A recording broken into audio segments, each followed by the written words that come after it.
അപ്പൊ ഞാൻ അങ്ങനെയാണ് ഇതിനെ കാണുന്നത്. ഞാൻ ആദ്യമായിട്ട് ഒരു കുഴപ്പമില്ലാതെ ആരോഗ്യത്തോടു കൂടി ഓടി നടക്കുന്ന സമയത്ത് എന്റെ ഒരു സുഹൃത്ത് മരണപ്പെട്ടു, അധികം പ്രായമൊന്നും ചെല്ലാതെ.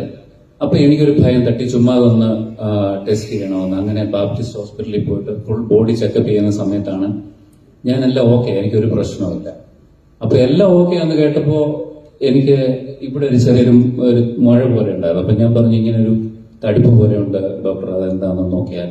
അപ്പൊ പറഞ്ഞു, അതൊന്നും പ്രശ്നമൊന്നുമില്ല, വേദന ഒന്നുമില്ല, ഗ്രോത്ത് ഒന്നുമില്ല, ഓക്കെ.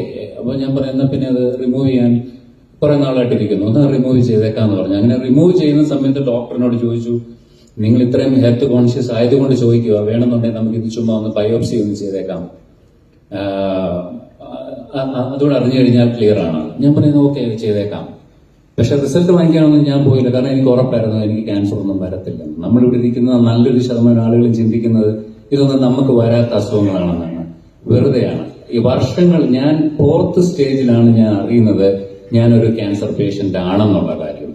അന്നേരം മനസ്സിലാക്കണം, എനിക്ക് ഈ അസുഖം വന്നിട്ട് ഒരു 6 വർഷമെങ്കിലും ആയിട്ടുണ്ട്. 6 വർഷമായിട്ട് ഞാൻ അഹങ്കരിച്ച് ജീവിക്കുമ്പോഴും ഞാൻ നോർമൽ ആണെന്നുള്ളൊരു ചിന്താധാരണയിലാണ്.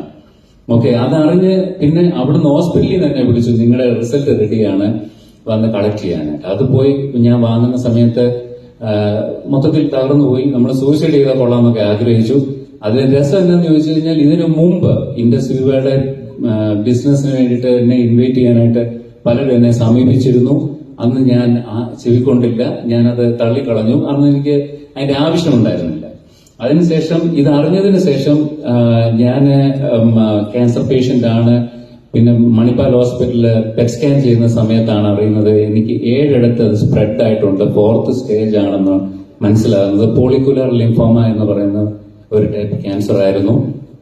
അതിനുശേഷം ലെസ്ലി ത്രൂ ആണ്. പിന്നെ ഞാൻ അമേരിക്കയിലുള്ള എന്റെ അളിയനോട് സംസാരിച്ച സമയത്ത് അവരെന്നോട് പറഞ്ഞു, ഡോക്ടർ ഒക്കെ സംസാരിച്ചിട്ട് പറഞ്ഞു, ഇത് പേടിക്കേണ്ട കാര്യമില്ല, നിങ്ങൾ ഇത് ഇമ്മ്യൂണിറ്റി സിസ്റ്റം ബൂസ്റ്റപ്പ് ചെയ്താൽ പറ്റും, അല്ലാതെ ഇമ്മ്യൂണിറ്റിയുടെ പ്രോബ്ലം കൊണ്ടാണ്, ബെറീസ് കഴിച്ചാൽ നല്ലതാണ് എന്നൊക്കെ അറിയുന്ന സമയത്താണ് ലെസ്ലി ത്രൂ ഞാൻ ഇൻഡസ് വിവയുടെ ഐപ്പൾസ് എന്ന് പറയുന്ന പ്രോഡക്റ്റ് കഴിക്കാനായിട്ടും ഉപയോഗിക്കാനായിട്ടും ഇടയാവുന്നത്.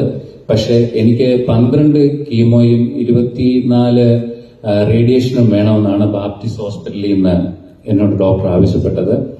പക്ഷേ ഞാൻ തിരുവനന്തപുരം RCCയിലാണ് ട്രീറ്റ്മെന്റിന് വേണ്ടിയിട്ട് സെലക്ട് ചെയ്യുന്നത്. ദൈവത്തിന്റെ കൃപ കൊണ്ട് ഞാൻ ഫുഡ് എല്ലാം ചേഞ്ച് ചെയ്തു, ഐപ്പൾസ് യൂസ് ചെയ്യാൻ തുടങ്ങി. 3 പ്രാവശ്യം കീമോ ചെയ്ത് കഴിഞ്ഞ് പെറ്റ് സ്കാൻ ചെയ്യുന്ന സമയത്ത് ഞാൻ നോർമലാണ്. പിന്നെ ആ സർക്കിൾ പൂർത്തീകരിക്കുന്നതുകൊണ്ട് മാത്രം 6 കീമോ ചെയ്ത് ഞാൻ നിർത്തി. അതിനുശേഷം കീമോ ചെയ്തിട്ടില്ല. കംപ്ലീറ്റ് ഈ നമ്മുടെ ഫുഡ് കൺട്രോളും ഈ പറയുന്ന പോലെ ഐപ്പൾസിന്റെ യൂസേജ് ആണ് എനിക്കൊരു ലൈഫ് തിരിച്ചു തന്നത്. അതിന് ദൈവത്തിന് നന്ദി പറയുന്നു, ഇൻഡസ് വിവയ്ക്ക് നന്ദി പറയുന്നു, ലെസ്ലിയോടുള്ള പ്രത്യേക സ്നേഹം അറിയിക്കുന്നു. അത് മാത്രമല്ല, ഇന്നിപ്പം ഏറ്റവും കൂടുതൽ ഞാൻ വിൽക്കുന്ന പ്രോഡക്റ്റ് എന്ന് പറയുന്നത് ഐപ്പൾസ് തന്നെയാണ്. അത് ഏറ്റവും കൂടുതൽ ഞാൻ കൊടുക്കുന്നത് ക്യാൻസർ പേഷ്യൻസിനാണ്. ഇതോടൊപ്പം തന്നെ എനിക്ക് നിരവധി എക്സ്പീരിയൻസ് പറയാനുണ്ട്. രാമമൂർത്തി നഗർ താമസിക്കുന്ന ജെസ്സി എന്ന് പറയുന്ന ഒരു ആന്റി ബ്രസ്റ്റ് ക്യാൻസർ വന്നതാണ്. പുള്ളിക്കാരത്തെ ആശുപത്രി കൊണ്ടുപോയപ്പോൾ ഡോക്ടർ പറഞ്ഞു 3 മാസം കൂടെ ജീവിക്കത്തുള്ളൂ. ഡോക്ടർക്ക് അറിയാം ഇനി ട്രീറ്റ്മെന്റ് ചെയ്തിട്ട് ഒന്നും സാധിക്കാനില്ല, ഒന്നും ചെയ്യാനില്ല. അങ്ങനെ ആ ഡോക്ടർ ആന്റിയോട് മാത്രം ഇങ്ങനെയാണ് എന്ന് പറഞ്ഞില്ല, 3 മാസമേ ജീവിക്കത്തുള്ളൂ എന്ന് പറഞ്ഞില്ല. പക്ഷെ കൂടുതൽ ട്രീറ്റ്മെന്റ് ഒന്നും ചെയ്യണ്ടെന്ന് പറഞ്ഞു. പക്ഷെ അവരുടെ റിലേറ്റീവിനോട് പറഞ്ഞു ഇന്ന പോലെയാണ് സംഗതി എന്ന്. അവർ എന്നോട് സംസാരിച്ചപ്പോൾ ഞാൻ പറഞ്ഞു, എന്തായാലും വേറെ ട്രീറ്റ്മെന്റ് ഒന്നും ഇനി ചെയ്യാനില്ലല്ലോ ഡോക്ടർക്ക്. ഇപ്പം ഞാൻ പറഞ്ഞു ഈ ഒരു പ്രോഡക്റ്റ് കൊടുക്കാൻ പറഞ്ഞു. അതിനുശേഷം കുറച്ച് ഡയറ്റും പറഞ്ഞു കൊടുത്തു. പുള്ളിക്കാരത്തി ഇന്ന് 3 വർഷമായിട്ട് ജീവിച്ചിരിക്കുക. രസം എന്നറിയാവോ, കഴിഞ്ഞ ദിവസം പോയി പെറ്റ് സ്കാൻ ചെയ്യുന്ന സമയത്ത് പുള്ളിക്കാരത്തിയുടെ ശരീരത്ത് ക്യാൻസർ ഇല്ല. പുള്ളിക്കാരത്തി ടോട്ടലി സത്യമായ കാര്യമാണ്. ഇന്നിപ്പം ഈ അതിനുശേഷം കോഴിക്കോട്, ഇപ്പം ഈ മേഡം പറഞ്ഞപ്പോൾ ഞാൻ മനസ്സിലാക്കുവാണ്, കോഴിക്കോടുള്ള എൻ്റെ ഒരു സുഹൃത്തുണ്ട്, ഒരു ആർക്കിടെക്ട് ആണ്. പുള്ളിക്കാരന്റെ അമ്മയുടെ വയറ്റില് ഗ്യാസ് നിറഞ്ഞു, ഗ്യാസിന്റെ പ്രോബ്ലമാണ്. കുറേ വർഷങ്ങളായിട്ട് അവരെ ഗ്യാസിന് മരുന്ന് കഴിക്കുന്നു, ട്രീറ്റ്മെന്റ് ചെയ്യുന്നു, ഗ്യാസിന് യാതൊരു മാറ്റവും ഇല്ല. വയറ് വീർത്ത് തന്നെ ഇരിക്കുക. അവസാനം ഭക്ഷണം കഴിക്കാൻ വയ്യ, വോമിറ്റ് ചെയ്യുന്ന പ്രശ്നം ഉണ്ടാവുക, അങ്ങനെ ഭയങ്കര പ്രശ്നം വന്നപ്പോ അവര് മലബാർ ക്യാൻസർ സെന്ററിൽ കൊണ്ടുപോയി കാണിച്ച സമയത്ത് പറഞ്ഞു ഇത് ക്യാൻസർ ആണ്, കീമോ ചെയ്യണം, എത്രയും വേഗം അഡ്മിറ്റ് ചെയ്യണമെന്നൊക്കെ പറഞ്ഞു. അപ്പൊ എന്റെ സിറ്റുവേഷൻ അറിയാവുന്നതുകൊണ്ട് എന്നെ വിളിച്ചപ്പോൾ ഞാൻ പറഞ്ഞു റൊണാൾഡോ ഒരു കാരണവശാലും കീമോ ചെയ്യരുത്. ഞാൻ പറഞ്ഞു ഒരു മാസം എനിക്ക് സമയം തരാൻ പറഞ്ഞു. ഒരു മാസം, നിന്റെ അമ്മ ഒരു മാസത്തേക്ക് എന്നെ വിശ്വസിച്ചിട്ടാ ഞാൻ തരുന്ന ഈ പ്രോഡക്റ്റ് കഴിക്കാൻ പറഞ്ഞു. ഒറ്റ ബോട്ടിൽ കഴിച്ചു കഴിഞ്ഞപ്പോൾ മുതൽ അവരുടെ വയറ് റെഡ്യൂസ് ആയി, ഗ്യാസ് എല്ലാം പോയി, ഭക്ഷണം കഴിക്കാൻ പറ്റി, മോഷനെല്ലാം ക്ലിയർ ആയി.